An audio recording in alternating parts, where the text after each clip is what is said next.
அவர் என்ன சொல்றாருன்னா, சனாதனம் ஒழிக்கப்படணும்னு சொன்னா யாரும் கோயிலுக்கு போக கூடாதுன்னு அர்த்தம் இல்ல அப்படிங்கிறாரு. ஒரு விஷயத்த நீங்க முதல்ல புரிஞ்சுக்கணும் உதயநிதி. சனாதனம்னா என்ன? அந்த எக்ஸ்பிளனேஷன் கொடுங்க. அதுவே தெரியாம ஏபிசிடியே தெரியாத ஒருத்தன் பிஹெச்டி தீசிஸ்ல தப்பு இருக்குன்னு சொன்னா அது எந்த அளவுக்கு ஒரு முட்டாள்தனமா இருக்குமோ அந்த அளவுக்கு நீங்க பேசிட்டு இருக்கீங்க. சனாதன தர்மம்ங்கிறது ஒரு வாழ்வியல் முறை.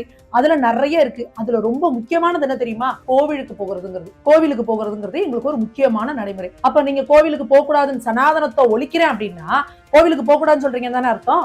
அப்புறம் என்ன சொல்றீங்க? கோயில்ல மட்டும் இல்ல, சொசைட்டிலையும் எல்லாருக்கும் ஈக்குவல் உரிமை இருக்கணும்னு அர்த்தமா?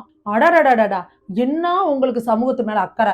75 வருஷமா கட்சி ஆரம்பிச்சு 50 வருஷமா கூப்புல உட்கார்ந்து 25 வருஷம் ஆட்சி பண்ணிருக்கீங்க. 25 வருஷத்துல நாங்கள் இத்தனை ஜாதிகளை ஒழித்தோம் அப்படின்னு ஏதாவது ஒரு வரலாறு இருந்தா சொல்லுங்க.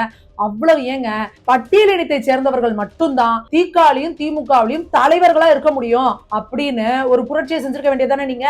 நீங்க தான் சமூக நீதி காவலர்கள்னு சொல்லிக்கிறீங்க. அவ்வளவு விடுங்க, யாரா இருந்தாலும் திமுக தலைவரா வரும்னு சொல்ல முடியுமா?